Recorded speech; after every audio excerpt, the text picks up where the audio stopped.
So I'm waiting for three students.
I'm waiting for three students. They're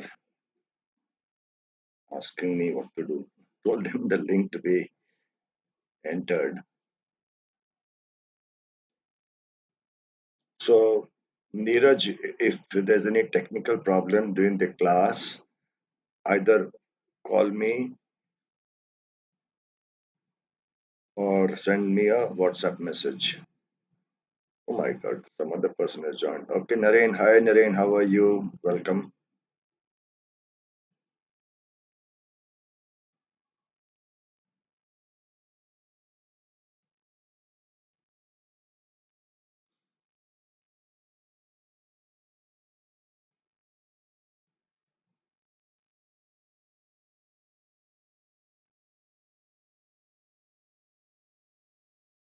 Naren, what about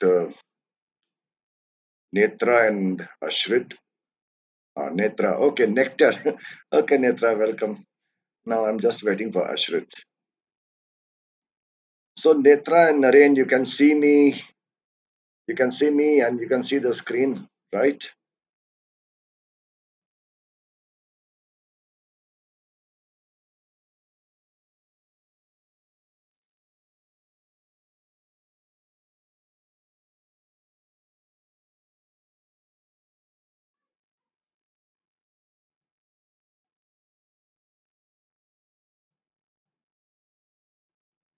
Good, good.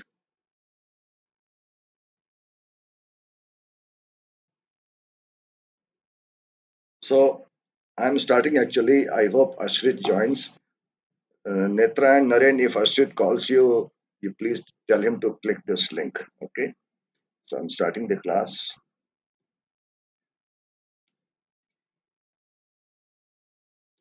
So just to remind you, just to recapitulate, last time we talked about mechanical stress on a constrained rod due to heating, and then we solved this NCRT question on thermal expansion. Now, remember I had talked about this scenario that we have a large iron ball at 25 degrees centigrade. This is of iron, and a small iron ball at 100 degrees centigrade. This is also same material. If they are connected in some manner, then heat will flow from high temperature to low temperature until they achieve a common equilibrium temperature. What is that equilibrium temperature? It is not the average of 25 and 100. On what does it depend? It depends on the mass, first of all, and the material. So let's ask the question: how much heat is required to raise the temperature by 1 degree centigrade? How much heat is required for a given body? First of all, we know that if it is more massive, I need to supply more heat. Suppose you are making tea for yourself. If you have 1 cup of water, how much you have to heat, how long you have to wait versus 10 cups. Clearly, if there are 10 cups, then more time is required, and time is related to the rate of heat being supplied by the oven. So, more the mass, more the heat. Second, depends on what material it is. For example, water needs 10 times more heat than copper for the same mass.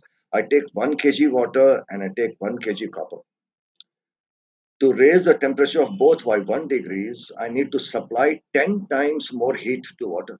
There is something unique about that material. And suppose I change this 1 degree to 10 degrees.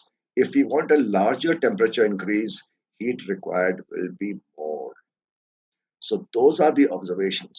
So we define a quantity called heat capacity, written in various ways. In NCRT, it is written as C dashed. That is the heat required by a given body to raise its temperature by 1 K or 1 degree centigrade. Remember, I had mentioned to you that when it comes to a difference of temperatures, then there's no difference between centigrade and Kelvin because they are connected by an additive constant. So when you take a difference, that additive constant disappears.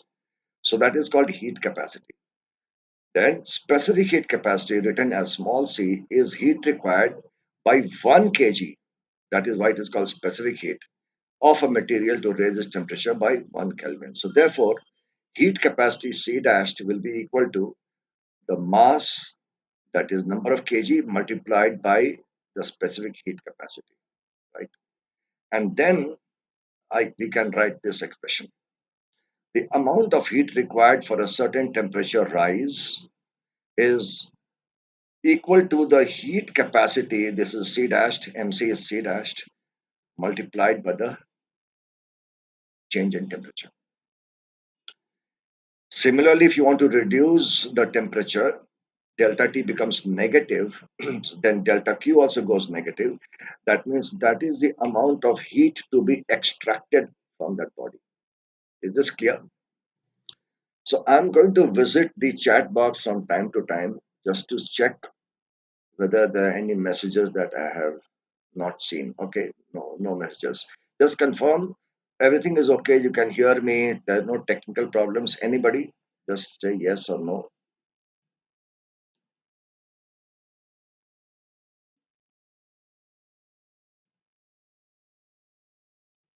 Okay, cool. Very nice. Thank you.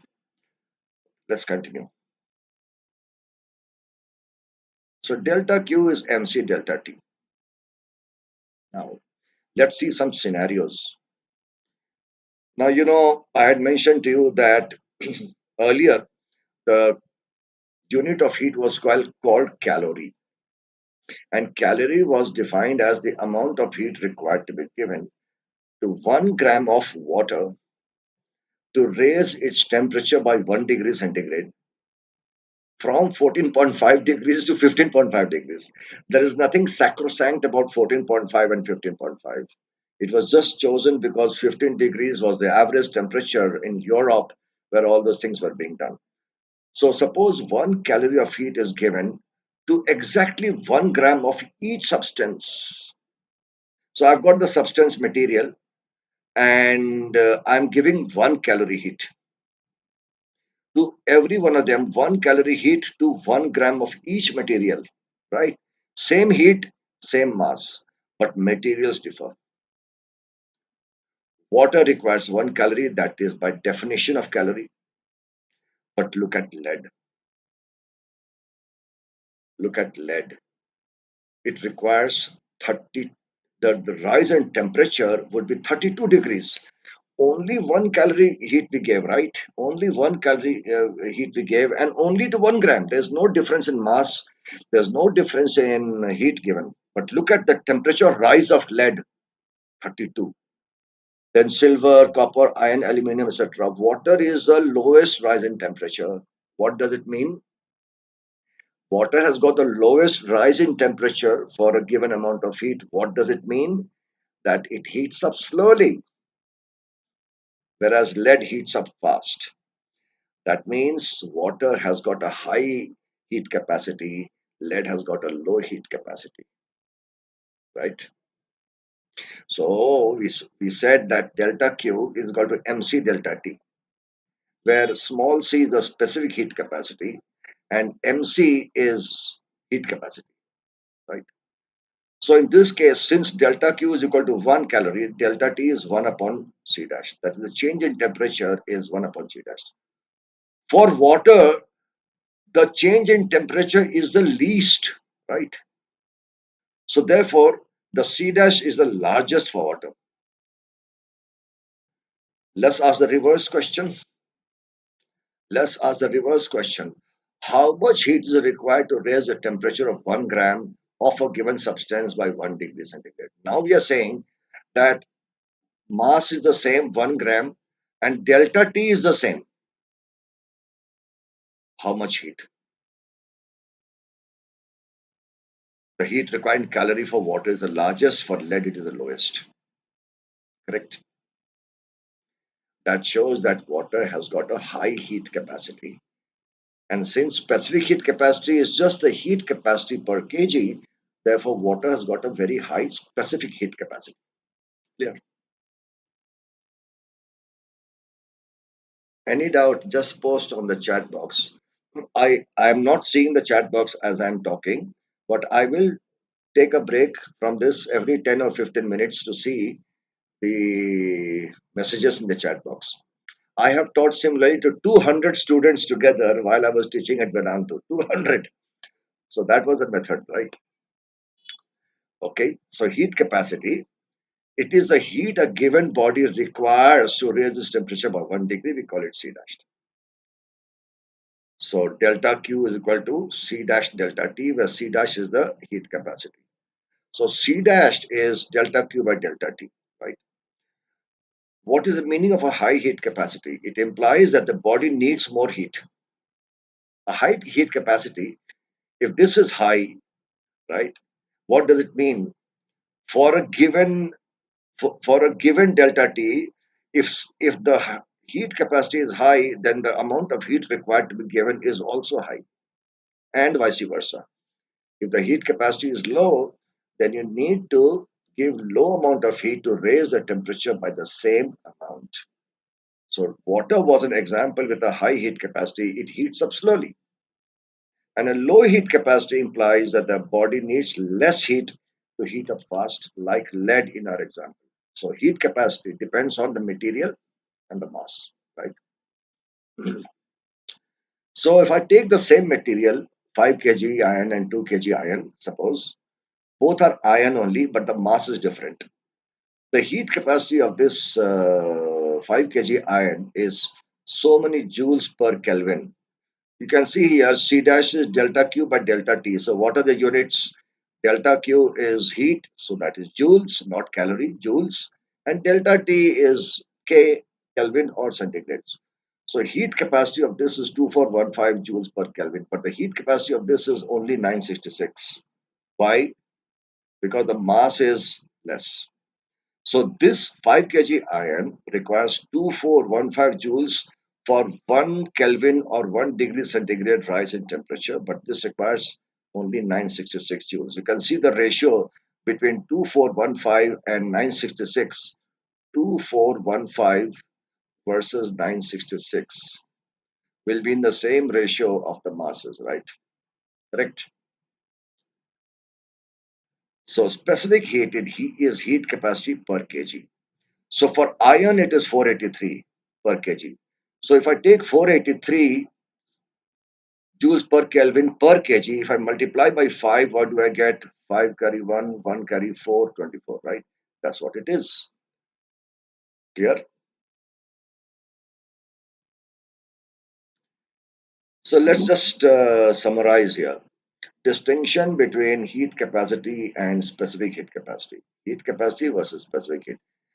Well, heat capacity is the amount of heat energy required to raise the temperature of the entire body for that given body by 1 degree. But this specific heat is of unit mass of 1 kg. So therefore, the heat capacity will depend on the mass, but specific heat capacity is per unit mass. So that doesn't depend on the mass per se. Unit is the same, joules per Kelvin, joules per Kelvin. This one. This is joules per Kelvin, but this is joules per kg per Kelvin. See here, delta Q is equal to mc delta T, where small c is the specific heat capacity. So small c is delta Q upon the mass upon the delta T. So joules per kg per Kelvin, right? And here there are specific heat capacity of some substances given in joules per kg per Kelvin. So you can see water. See, I was telling you versus lead once again. Water has got a high heat capacity. Clear? So we do this kind of experiment in the physics lab, and this is called a device called the calorimeter. Calorimeter. With this equipment, we can do many things. We can measure the specific heat capacity of an unknown substance, be it solid or liquid. For that, what is the principle used? Let's first talk of the principle. We bring a hot body in contact with the cold body, right? We bring a hot body in contact with the cold body. And there's no third person involved. There's no third person. Like the surrounding is also the third person. We kind of insulate both these bodies from the surrounding. And these two guys are interacting with each other. Hot and cold are interacting. The heat flows from hot to cold because of the temperature difference. And the temperature of the hot guy will reduce, the temperature of the cold guy will rise. Ultimately, the temperatures equalize, and that is called the equilibrium temperature. So, the principle that we are applying is the heat lost by the hot body is equal to the heat gained by the cold body. There's no third person involved, right? So, that is why to ensure that there's no third person involved, we have an insulation. First of all, there's a lid that is insulated. Then there are holes here to insert a thermometer to measure the temperature and also to stir so that the mixture comes into an equilibrium quickly. The lid is insulated and there's an inner vessel and an outer vessel. And inside there is here also there's an insulated ring so that there's no interaction with the surrounding. And there's air. Air is a bad conductor. So insulation ensures that there is no heat exchange with the surrounding. Okay. So the principle of calorimetry is also called the principle of mixtures.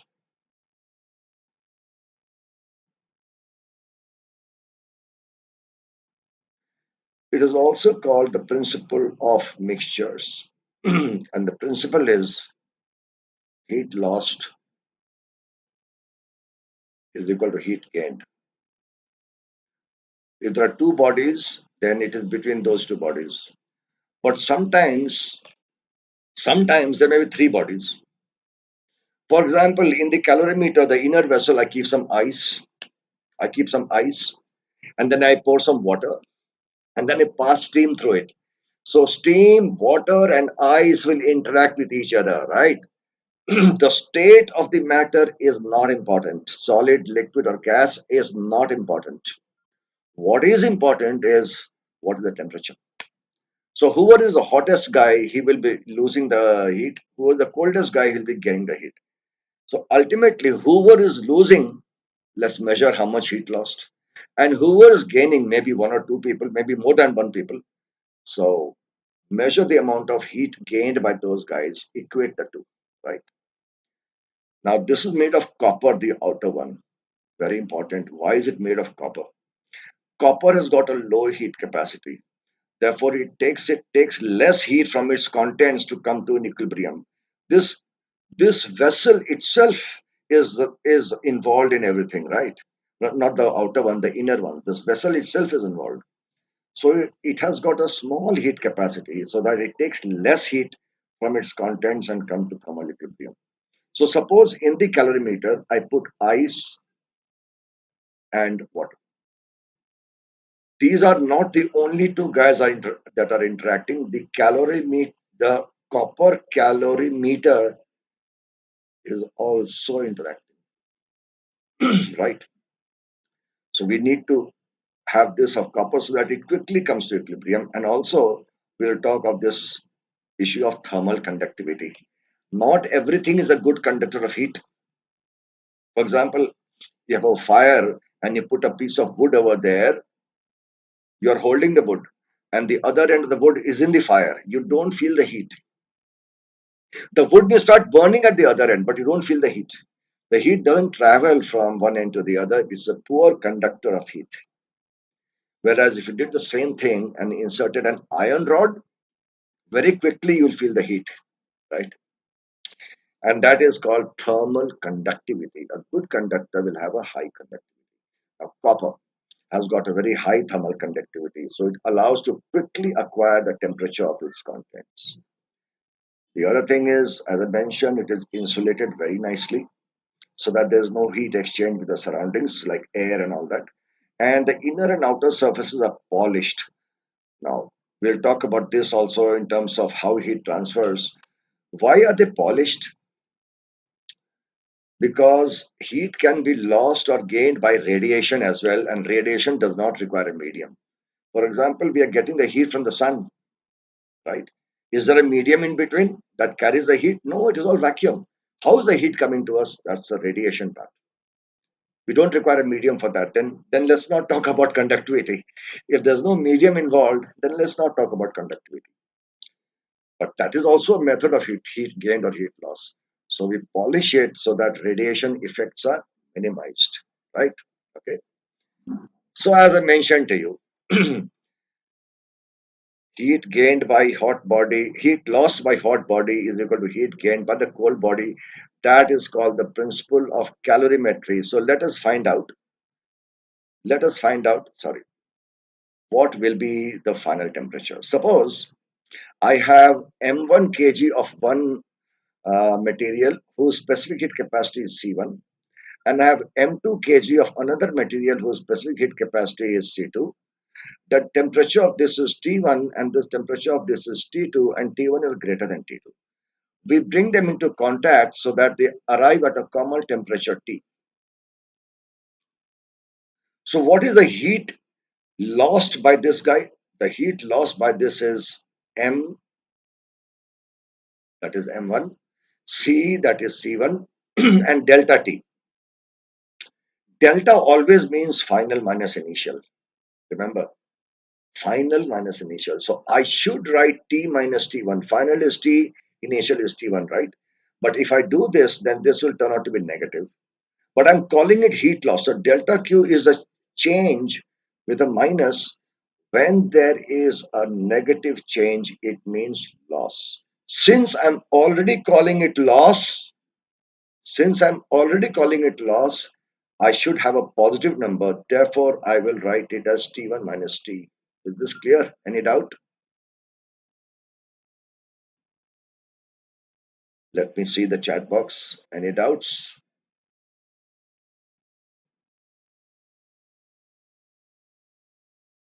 This concept of change versus loss. Moment you say loss, that means there's a negative change.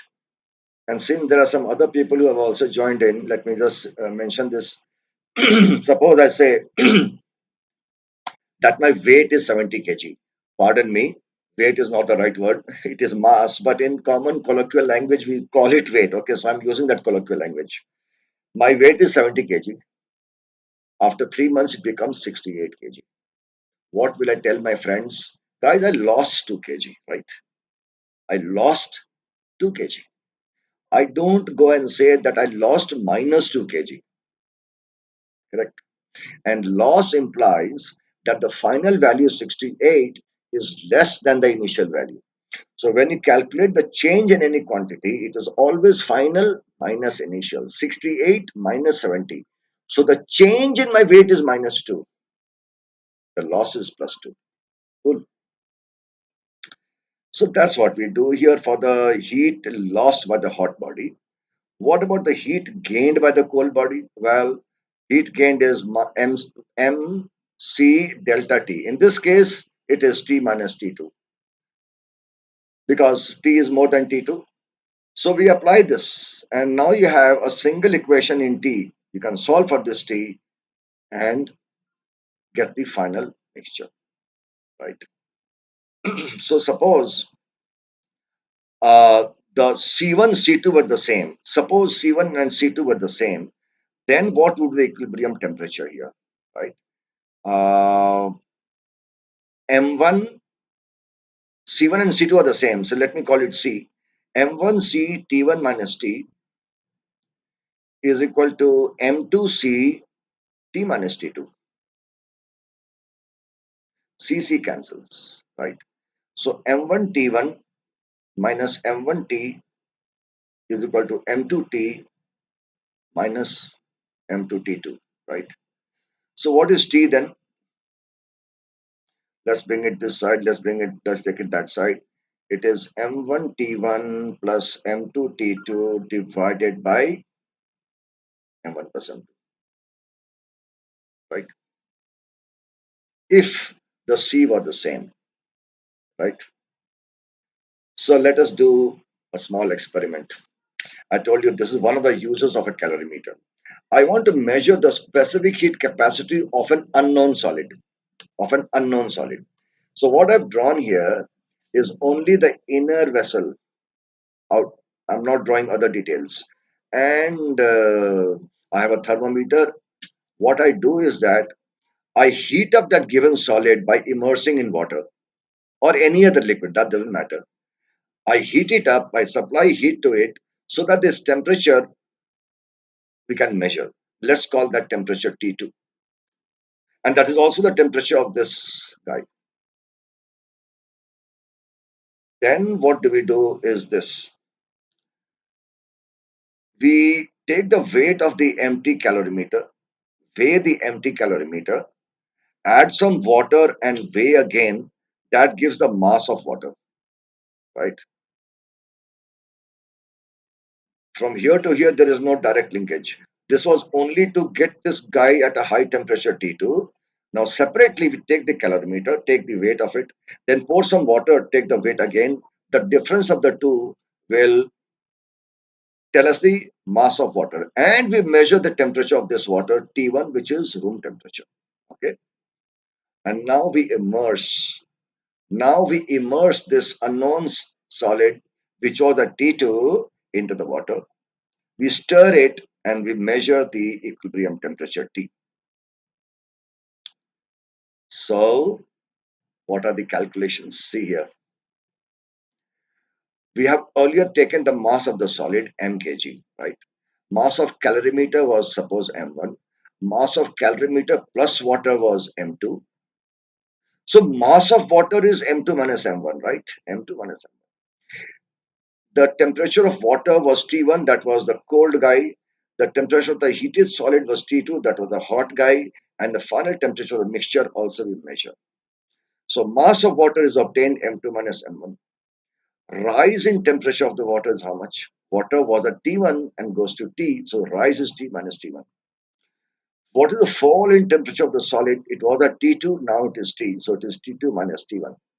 So what is the heat lost by the solid? The C is the unknown specific heat capacity, right? This is the guy who's unknown. This mass we have measured. So MC delta T. But it should be a positive quantity because I'm already calling it heat lost. So it is T2 minus T. Heat gained by water, mass of water into C of water, CW, and the delta T for water is T minus T1. Now calorimeter is also there. We have taken the mass of the calorimeter M1. Cc is the specific heat capacity of the copper calorimeter and the delta T is T minus T1. So these two terms are the gain part and this one is the loss part. We equate the heat loss to heat loss to heat gain, right? This gives a simple equation in C and that is the answer, correct? This M1 into Cc, that is the mass of the calorimeter multiplied by the specific heat capacity of the calorimeter material is nothing but the heat capacity. M into C is the heat capacity of the calorimeter. Now, many times we can use other material whose heat capacity is low. For example, polystyrene cup instead of metallic calorimeter. This polystyrene cup has got a very low heat capacity, so we can neglect this term. But otherwise, we cannot. Is this clear?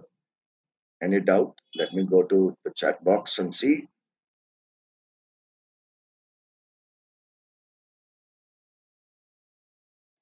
All good. Neeraj, is there's no technical problem? Can you tell me?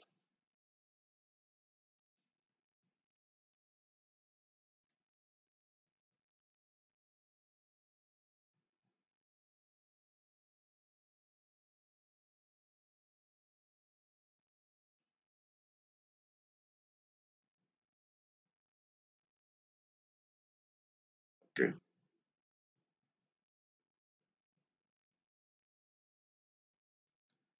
Right. So this is what we did. Now let us measure the specific heat capacity of an unknown liquid. Okay. This time we take a solid whose specific heat capacity is known by us. For example, we could take the solid in the previous experiment. Now we have calculated it, so now we know it. We know the specific heat capacity. We heat up a solid whose specific heat capacity is known by immersing it in water or any other liquid and measure the temperature T2. So this is the hot guy. Then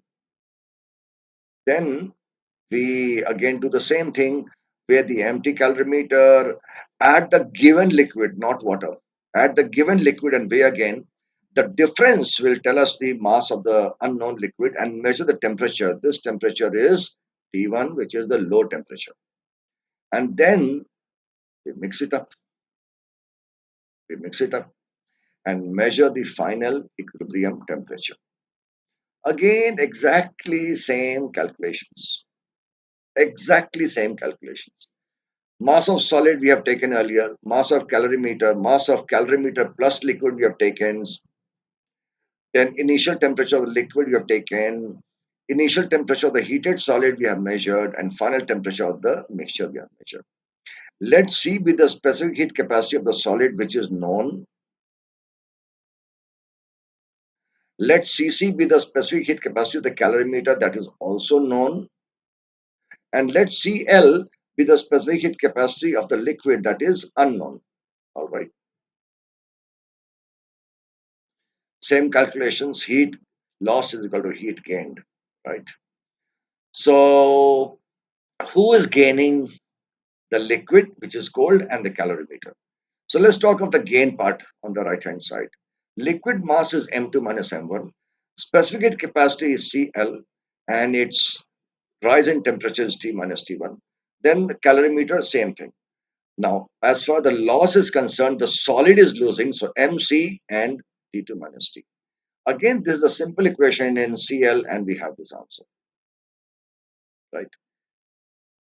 And this M1cc is the specific heat capacity of the calorimeter, which can be ignored if we use something which has got a very low heat capacity like the polystyrene, right, guys? In your physics lab, you must be doing this kind of experiment.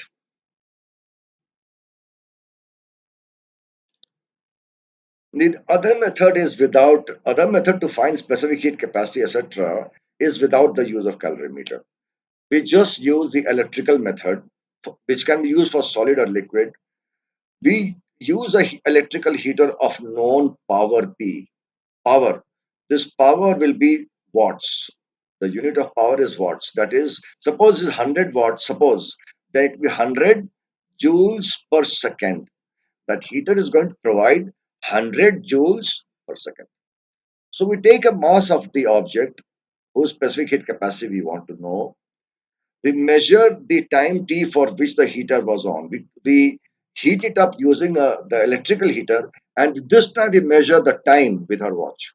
For how much time the heater was on.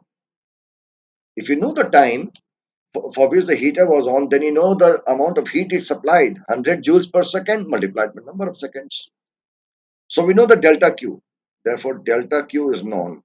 Since power is known and time is known, this delta Q is power into time, right? And then we measure the rise in temperature delta T. So power into time is delta Q is equal to MC delta T. Mass is we have measured earlier, delta T we have measured. So C is power into time divided by M delta T. There is no calorimetry involved here. This is the electrical method. Okay. Of course, the assumption is that all the heat that is being provided by the heater, all the heat is going only into this guy, not to any other person. So let's talk of some. Since we are at level 1, which is board level, we need to relate everything to real life experiences. Physics is, while it is very conceptual, but it is deeply rooted in real life experiences. Every moment we are having physics all around us. Every moment we may not realize this. So, water has got a high specific heat capacity. That means I call this water, I call this water a cool guy. Why do I call him a cool guy? A cool guy is one who doesn't lose his temper easily. You can tell him so many things, he will just keep smiling at you. He is a very cool guy. He doesn't get hot easily, right? Very cool guy. So that means if you want to make him angry, you need to supply a lot of bad things to him, right? So the one consequence of the high heat capacity of water is the land and sea breezes. Those who live in the coastal area will notice that the climate of coastal area is moderate. It is never extreme. It is never too hot, never too cold. During the daytime, you get cool sea breeze coming towards you. And during the night time, you get warm sea breeze, warm sea breeze coming towards you. Why is that so? Because of the difference in the specific heat capacity of water and land. Let's talk of daytime. Let's talk of daytime. So there's the sea here, and then there is a land. Land has got a low heat capacity, so it gets heated up very fast. Water does not get heated up very fast. So the land has become warm, so the air above it is warm, so it rises. Warm air is less dense than cold air, so it rises. When it rises, there's a vacancy created here, lower pressure created here. So therefore, air is a fluid, and fluid will move from high pressure to low pressure, and therefore the air from this side goes. But that air is cool because water has not yet become hot. It requires a lot of heat to make the water hot. Water is not hot. So this goes here and this forms a current. It is called convection current. So you get cool sea breeze. As soon as the sun sets, what happens? Well, the water has been absorbing all the heat. The land has also been absorbing all the heat. The water has reached a certain temperature, but just like the temperature of the water cannot be raised easily. Similarly, the temperature of water cannot be reduced easily because to reduce the temperature of water, you need to extract a lot of heat from it. So water does not heat up easily, but once heated, it won't cool down easily also. So this cool guy is a guy who does not get angry very easily, but once he's angry, he keeps his anger in his mind for a long time. Just to explain to you, not that you should be a cool guy, you should not be angry, right? But anyway, let us see what happens. Now the water is warm, and the land which had become very hot, since it has got a low heat capacity, it cools down. Now the sea is warmer than the land. So warm air rises up, cold air goes like this, and warm air comes back as a convection current. So those are called land and sea breezes. Clearly, right? Other consequences of high specific heat capacity of water. Fermentation. If you have a stomach ache or something, you put hot water in this rubber bag and put it on your stomach. We use water not just because it is abundantly available, but also because it's got a high specific heat. Once the water is heated up, it won't cool down so easily. And you want that, no? You want to keep it in your stomach for a long time. Similarly, look at this second drawing below, that is a car engine. There's a radiator, this one. This is a radiator where water is filled, and when the engine is running, it becomes very hot because petrol is being burnt inside. It needs to be cooled down. So we use modern day coolants also, but water is also mixed. Water is pumped all around this engine, which absorbs the heat from the engine. Why do we use water? Because since its specific heat capacity is very high, its rise in temperature will be low, correct? It won't be very high rise in temperature. So therefore, even after absorbing heat from the engine, even after absorbing heat from the engine, it won't be anywhere near the engine's temperature. So therefore, heat will continue to flow from the engine to the water. Thus, the engine will become cooler. Then in cold countries, things freeze up. It is so cold. So wine bottles, they tend to freeze. They keep the wine bottle in water so that it doesn't freeze. Because for the wine to now freeze, the water around it should freeze.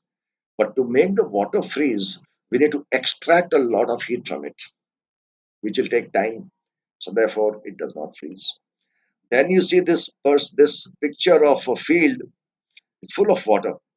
In cold countries, especially, it is filled up with water so that the water protects the plants from extreme cold like frost. Water will not uh, change its temperature so easily.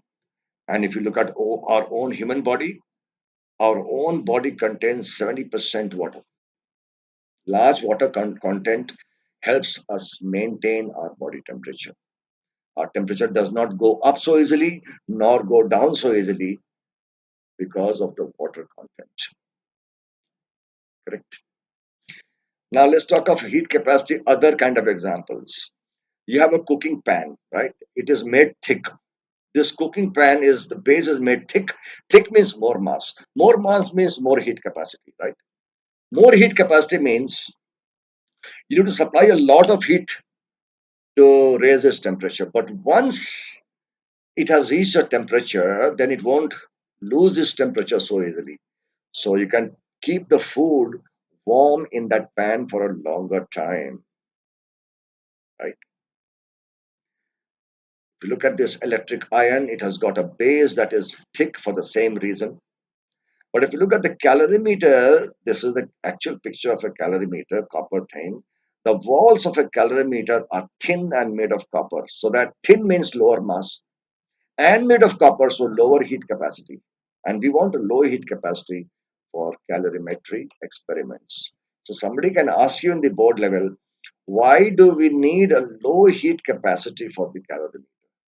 You should be able to give all the points. Okay, let's do some questions now. Problem solving. First question I have done already. The others I will ask you to do. Okay.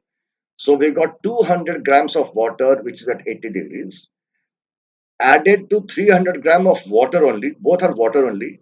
But that water is at 10 degrees. What is the final temperature of the mixture? Neglect any heat loss. The specific heat capacity of water is 4200 joules per kg per degree centigrade. So heat lost is equal to heat gained. Suppose I call this M1, right? And this as um, what should I call this? This is T. Why have a written T2 here? I should have called it T1 anyway. Let's talk of the heat lost by the hot water. The mass is 200. The specific heat is C I have written. And if the final temperature is T, then the delta T is 80 minus T. This T will be less than 80, right? One guy was at 80, one guy was at 100. The hot guy will lose, the cold guy will gain. So the final temperature will be somewhere in between, not the average, not necessarily the average. So therefore, the final temperature is less than 80, but we want a positive number. So we write 80 minus T, right? For the loss, for the guy who's losing. For the guy who's gaining, the mass is 300, the specific heat capacity is C, and now this T is more than 10, so we write T minus 10. Since it is water, the C is the same and that cancels. Solving, we get T as 38 degrees centigrade. Now, let me just draw a picture here that we had some water at 10 degrees centigrade, some other water at 80 degrees centigrade, and this was 200 grams, 80 degrees, and 10 degree was 300 grams, right? And the final mixture temperature turned out to be 38. But if you take the average of 10 and 80, that is 45, right? In this example, anybody can answer now. In this example, we are only talking water and water mixture. If I wanted 45 degrees, final temperature. If I wanted 45 degrees, then what should be the masses of the two? If one is 200, how much should have been the mass of the other one? Let Post your answer in the chat box.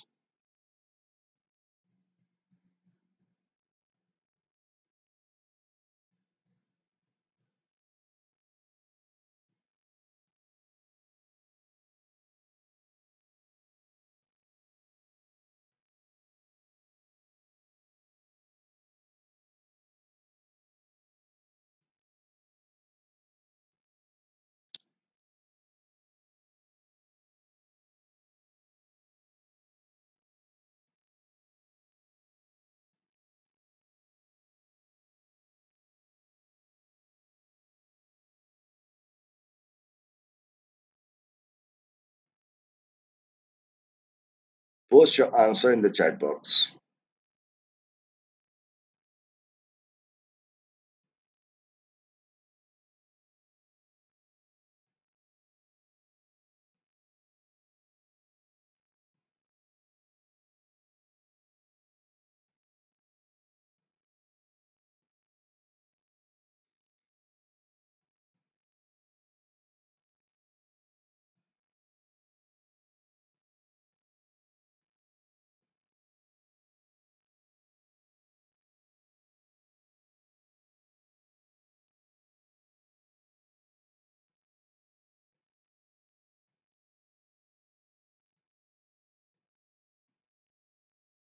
What happened? 214? No. See here. If I wanted the average temperature to be 45, that is the temperature to be 45, that is the average, then these two masses should be the same, not 200, 200. Let me show it here. Both masses are same. So I'll write M. MC 80 minus T for the hot guy. For the cold guy, heat gained is same mass, same C, and T minus 10, right? So MC cancels. 80 plus 10 is equal to 2T. So T is 45. Same mass, same specific heat capacity means same heat capacity. So then the temperature would be the average temperature. Clear? Okay, now do this question.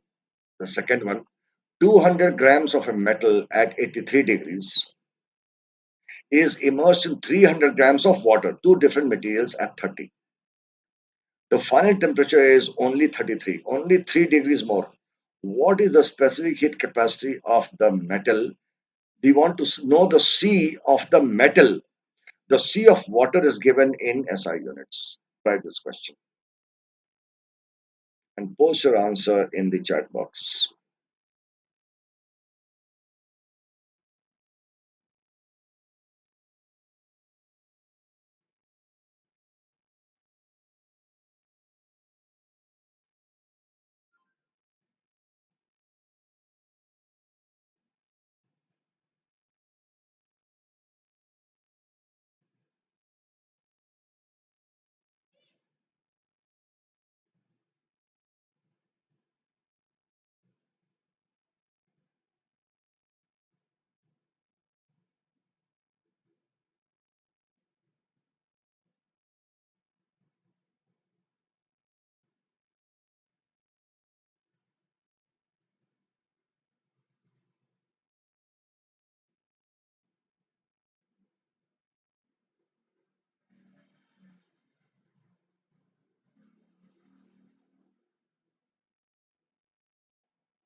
Post your answer in the chat box.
Done?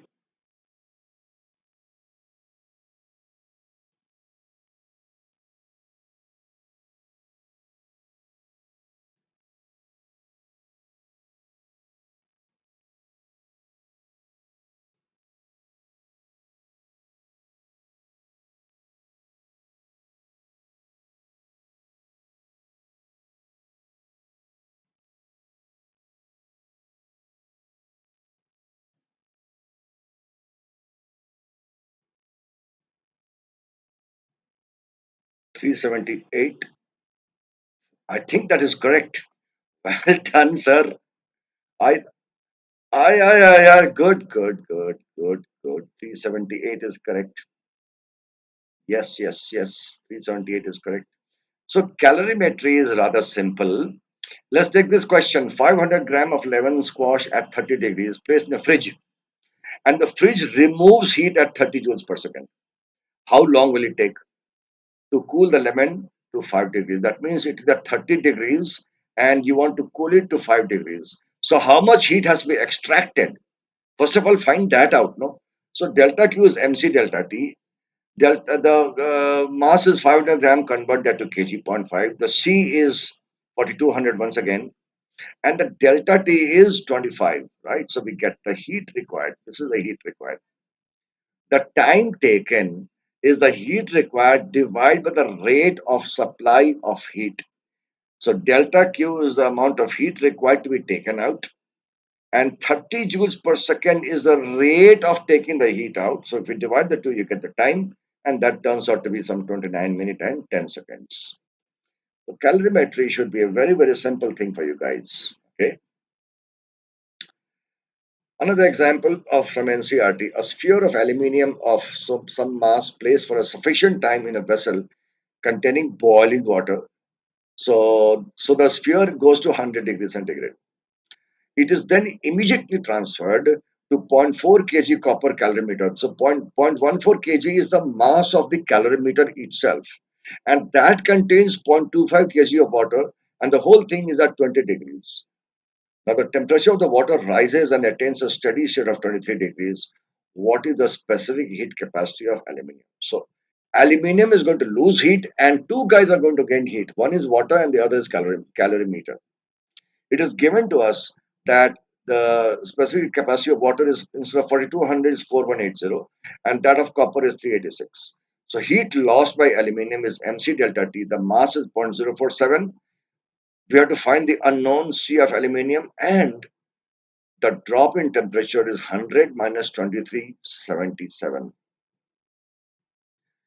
That is the heat lost. Heat gained by water, mass is 0.25 kg, the C is 4180, and the gain in temperature is only 3 degrees from 20 to 23.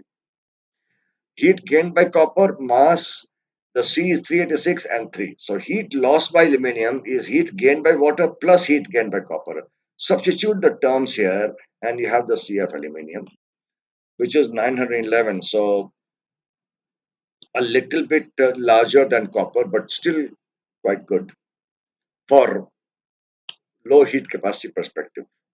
Okay. So that was calorimetry. Now, all this was valid. All the discussion so far was valid only under one situation. That is, the state of the matter does not change. Solid remains solid, liquid remains liquid, and if any gases are involved, then gases remain gases. All this MC delta T that I mentioned to you, all of it so far, is only valid if the state of the matter does not change. So how does it change? Okay. But let's first talk of the state of matters. It is solid, liquid, gas, but there are two others also. Bose-Einstein condensate is very, very cold, very, very low temperature. And on the high side, plasma, that is very, very high temperature, very, very hot. So, for example, sun is a plasma. Plasma means there are only bare bone nuclei going around. It's not a gas, it is just bare bone nuclei going around together.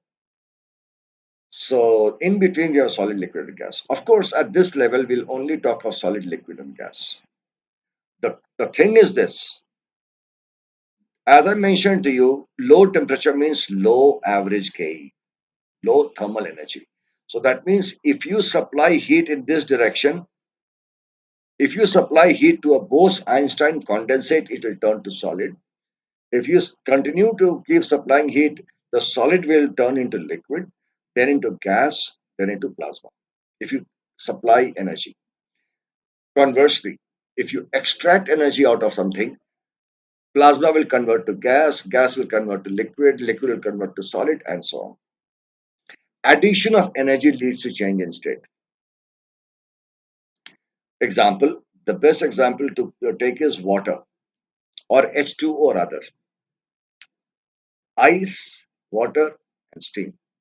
All these three states of H2O we have seen.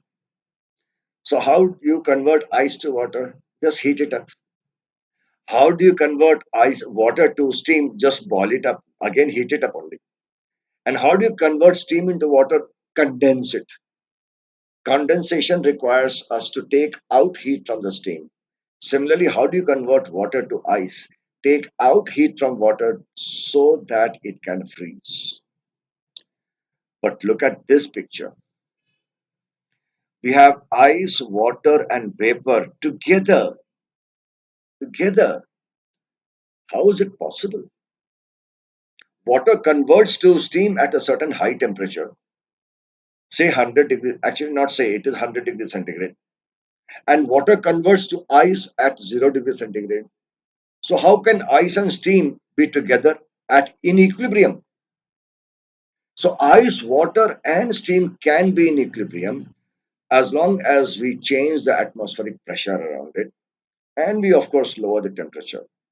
And that temperature at which solid, liquid, and gas, these three states of matter, can stay in equilibrium is called the triple point. It's a temperature. So water has got a triple point, everything has got a triple point. We'll learn about this triple point. So as I mentioned to you, just a minute, if you have a solid, you supply heat to it, then it will melt into liquid. If you supply heat to it, it will vaporize. If you take out heat from it, it will condense. If you continue to take out heat, it will freeze. Now, sometimes solid can convert directly to gas, and that is called sublimation, such as camphor. It is used in pujas and all that. It converts directly to gaseous state. And gas can convert into solid directly. That's called solidification. Okay. Now, this event, melting, happens at a particular point called melting point, particular temperature called melting point. And conversion of solid to liquid to gas happens at a particular temperature called the boiling point of that liquid. Similarly, if you take a liquid and you take out heat, it will freeze. So that is called the freezing point. Melting point and freezing point are the same temperature. Similarly, boiling point, if you take the gas now and extract heat of it, it will condense. So condensation point and boiling point are the same thing. Okay. So melting and freezing. So let's talk of melting. Change of phase from solid to liquid by heating at a constant temperature. This is very interesting, very important. So far, what have we seen? If you supply heat, the temperature rises. If you take out heat, the temperature drops. But during melting, only during melting, you are supplying heat, so it is melting.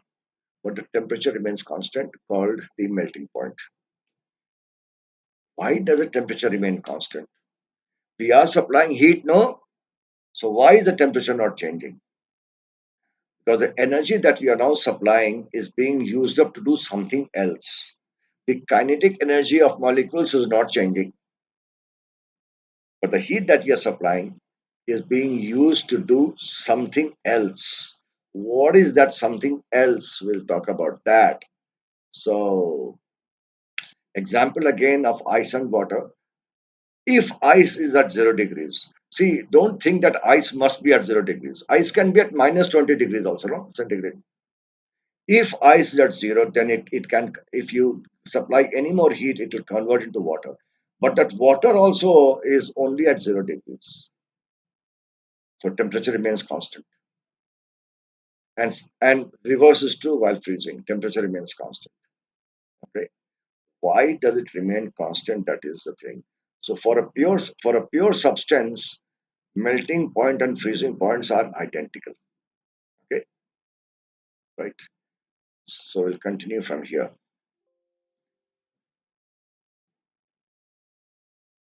Send me a note on WhatsApp as to whether any technical issues were there or not.